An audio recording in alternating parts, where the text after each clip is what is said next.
মধ্যপ্রাচ্যের দেশ ইরান, যে দেশের সামরিক শক্তি বারবার আন্তর্জাতিক মিডিয়ায় আলোচনায় আসে। তবে সত্যি ইরান কতটা শক্তিশালী, তারা কেন পশ্চিমা শক্তির সামনে অপ্রতিরোধ্য, আর ইরানের সীমাবদ্ধতাই বা কি? এই প্রতিবেদনে সে বিষয়ে আলোকপাত করব বাংলা অনুর পক্ষ থেকে আমি সজল আহমেদ। ইরানের সামর্থ্য নিয়ে বলতে গেলে প্রথমেই আসে দেশটির সামরিক সক্ষমতার কথা। ইরানের সামরিক বাহিনীতে মোটামুটি 6 লাখ সক্রিয় সৈন্য রয়েছে। এর পাশাপাশি রয়েছে 3 থেকে 4 লাখ রিজার্ভ সেনা, যারা প্রয়োজনে যে কোনো পরিস্থিতিতেই যুদ্ধে নামতে প্রস্তুত। এছাড়া কিউডস ফোর্স ও অন্যান্য আঞ্চলিক সহযোগী গোষ্ঠীর মাধ্যমে ইরান 20 থেকে 30 লাখ মানুষকে যুদ্ধের জন্য প্রস্তুত রাখতে সক্ষম, যা আমেরিকারও ধারণার বাইরে। এই জনবল ও মিলিশিয়া কাঠামো ইরানকে মধ্যপ্রাচ্যের বড় শক্তিগুলোর মধ্যে একটি হিসেবে দাঁড় করিয়েছে। ইরানের সবচেয়ে বড় শক্তি হলো তাদের আধুনিক মিসাইল ও ড্রোন প্রোগ্রাম।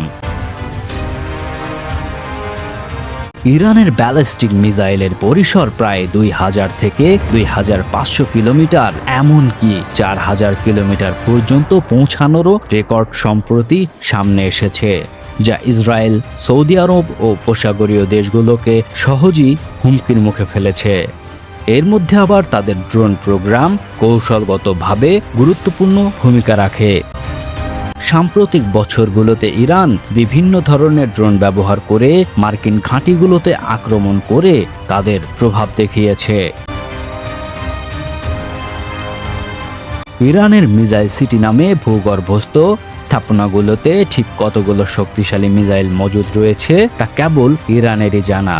ফলত মিসাইল ও ড্রোন সক্ষমতা ইরানকে আঞ্চলিকভাবে শক্তিশালী ও ভয়ঙ্কর প্রতিপক্ষ হিসেবে দাঁড় করিয়েছেই। একই সাথে ইসরায়েল ও আমেরিকার কপালে ফেলেছে চিন্তার ভাঁজ। মিসাইল ও ড্রোনে শক্তিশালী হলেও ইরানের বিমান বাহিনী এখনও আমেরিকা বা ইসরায়েলের তুলনায় তেমন শক্তিশালী নয়।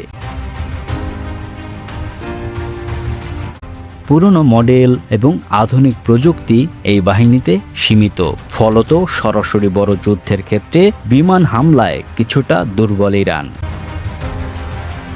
তবে ইরানের নৌবাহিনী বেশ কার্যকর। দেশটির নৌবাহিনী উপকূল রক্ষা ও হরমুজ প্রণালী নিয়ন্ত্রণ করছে।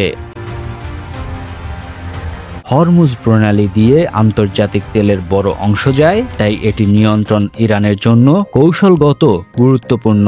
এটি এখন সবচেয়ে বড় অস্ত্র হিসেবে ব্যবহার করছে ইরান। যদিও বিমান ও নৌশক্তি সীমিত, তথাপি ভূ রাজনৈতিক অবস্থান তাদেরকে শক্তিশালী ও অপ্রতিরোধ্য প্রতিপক্ষ হিসেবে যুক্তরাষ্ট্রকে চ্যালেঞ্জ করে।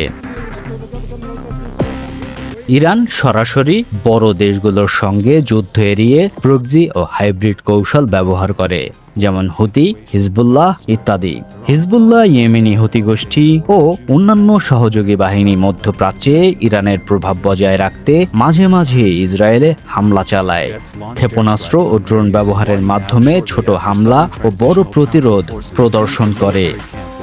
এ ধরনের কৌশল তাদেরকে সরাসরি শক্তিশালী না বানালেও আঞ্চলিকভাবে তাদের জটিল ও কঠিন প্রতিপক্ষ হিসেবে দাঁড় করায়। মার্কিন ও ইসরায়েলি বিমান হামলার পরেও ইরান মিসাইল এবং ড্রোন অপারেশন চালিয়ে যাচ্ছে, পাশাপাশি আঞ্চলিক প্রভাবও বজায় রাখছে। অর্থাৎ ইরানকে ধরাশায়ী বলা ভুল। তাদের কৌশল, ভূ রাজনৈতিক অবস্থান ও আঞ্চলিক সহযোগী বাহিনী পশ্চিমা শক্তির জন্য বড় চ্যালেঞ্জ হিসেবেই ধরা হয়। ইরানের হয়তো কনভেনশনাল শক্তি সীমিত, তবে জনবল ও মিলিশিয়ার কারণে মধ্যপ্রাচ্যের অন্যতম পরাশক্তি ইরানকে বলাই যায়, যারা মিসাইল ও ড্রোনে বিপজ্জনক সব অপারেশন খুব সফলতার সাথে করে থাকে। যদিও ইরানকে সামরিকভাবে পুরোপুরি আধুনিক বা সবচেয়ে শক্তিশালী ভাবা হয় না, কিন্তু দেশটির কৌশল, ভূ রাজনৈতিক অবস্থান এবং আঞ্চলিক প্রভাব পশ্চিমা শক্তিদের জন্য এক কঠিনতর চ্যালেঞ্জের নাম।